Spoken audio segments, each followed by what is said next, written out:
What happens when you put a $1.2 million hybrid hypercar from 2013 up against McLaren's latest supercar masterpiece? One is a legend. The other is the future. This is the ultimate comparison between the McLaren P1 and the McLaren 750. Buckle up. This isn't just a drag race. This is history versus progress. Before we dive in, make sure to hit that subscribe button if you love cars that make your heart race.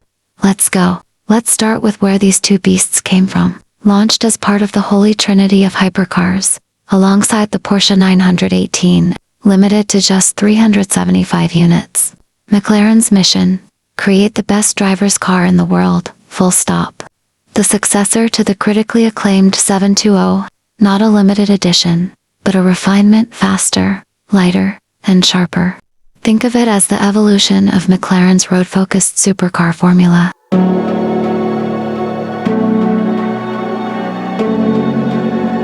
McLaren P1, 3.8L twin-turbo V8 plus electric motor.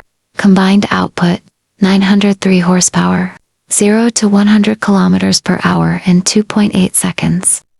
Top speed, 350 kilometers per hour. Electronically limited.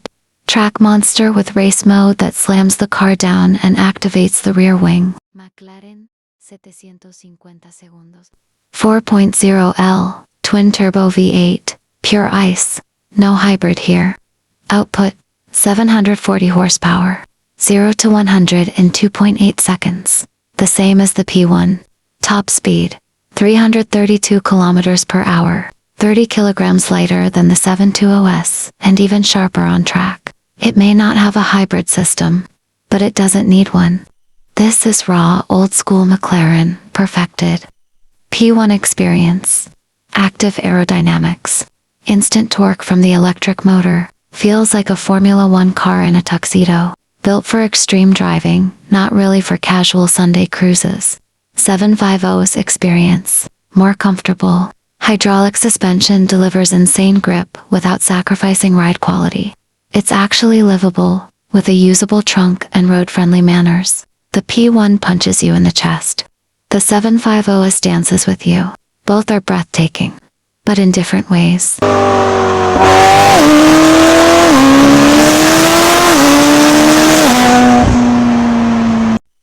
P1 experience. Active aerodynamics.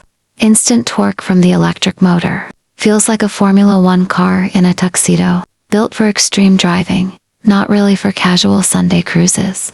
750's experience. More comfortable. Hydraulic suspension delivers insane grip without sacrificing ride quality. It's actually livable, with a usable trunk and road-friendly manners. The P1 punches you in the chest. The 750 stances with you. McLaren P1. Sparse, carbon-heavy cockpit, race-focused. Infotainment, minimal comfort, who cares? McLaren 750 segundos. Still minimalist, but modern. Fully digital dash, updated center display. Optional upgraded sound system, better AC, even Apple CarPlay. The P1 is a spaceship. The 750S is a weapon you can actually drive to work.